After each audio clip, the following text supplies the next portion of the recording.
Pathology की reports आते ही आपको फोन कर दूंगी। आपका बहुत शुक्रिया, फिर मिलेंगे। जरूर।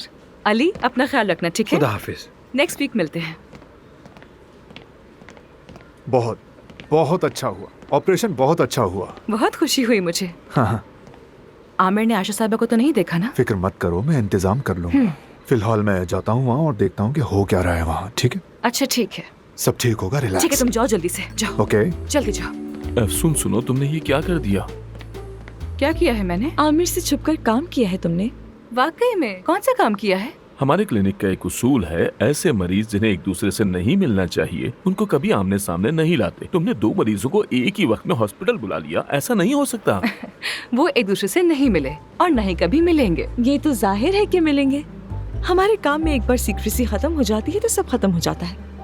हाय, तुम्हारा अपना काम इम्पोर्टेंट नहीं है क्या जो मेरे काम में इंटरेस्ट ले रहे हो तुम लोग? हाँ, तुम्हारे लिए खतरे की घंटी अब बजने लगी है।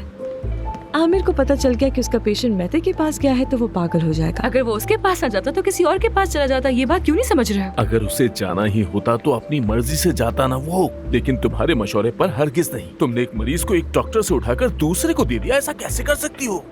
तुम होते कौन हो? Mister Aamir Damir fan club से हो क्या? तुम हो कौन, बताओ जरा मुझे। हाँ बताओ। हम तो पहले नहीं थे, लेकिन इस वाकये के बाद तो मैं आमिर दमीर फैन क्लब का सदर बन गया हूँ। लो सुन लो अब तुम, ठीक है? सारा, तुम तो ऐसा मत करो यार, हम तो दोस्त थे ना। नहीं, क्या मैं तुम्हें दोस्त बनाने वाली लगती हूँ?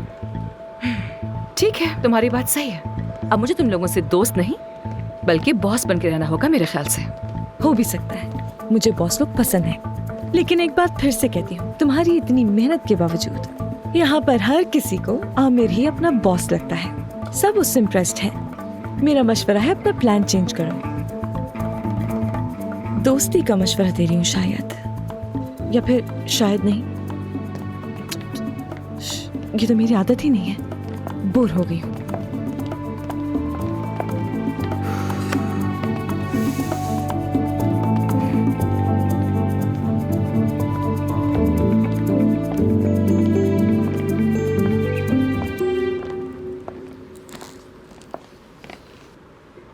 सुना तुमने?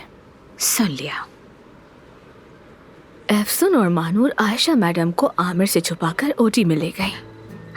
हाँ, सुना मैंने। और वो भी उनकी बेटी बादे के साथ एक ही वक्त में। ये तो सरासर स्कैंडल है। हाँ, मैं तो सोच रहा हूँ आमिर को पहले कौन बताएगा। जाहिर है कोई भी हिम्मत नहीं करेगा। तुम जानती हो आमिर साहब से सभी डरते हैं, लेकिन याद रखो आमिर साहब सब कुछ फौरन भाप लेते वो हैं। कैसे जानेगा, कैसे समझेगा कि वो एफसन उसके पीछे चालाकियां कर रही है? स्वीटी, आमिर साहब को सब कुछ खुद पता चल जाता है।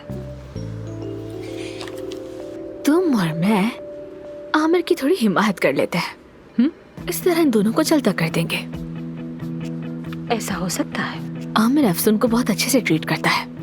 उसकी हकीकत तो देख ही नहीं रहा वो। मुमकिन है। वैसे आमिर को कौन सी बात गुस्सा दिलाती है?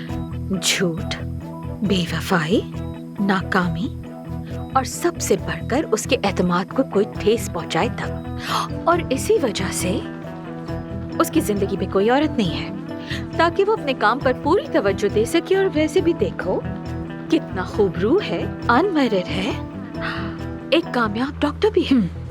हमेशा मरीजों की लाइन लगी रहती है। यानी स्वीटी कि अगर तुम ये सब कुछ एक ताल्लुक बनाने के लिए कर रही हो, उसकी जिंदगी में आना चाहती हो, तो मैं तुम्हें बता दूं कि ये सब कुछ छोड़ दो डार्लिंग। ये सब बिल्कुल फजूल है और ये तो मैं तुम्हारी भलाई के लिए कह रही हूँ। आमिर सिर्फ मेरा अच्छा दोस्त है और उसे लेकर कोई दूसरा इरादा नहीं। सही कहा। अच्छा तो मैं अब चलती हूँ। बाय।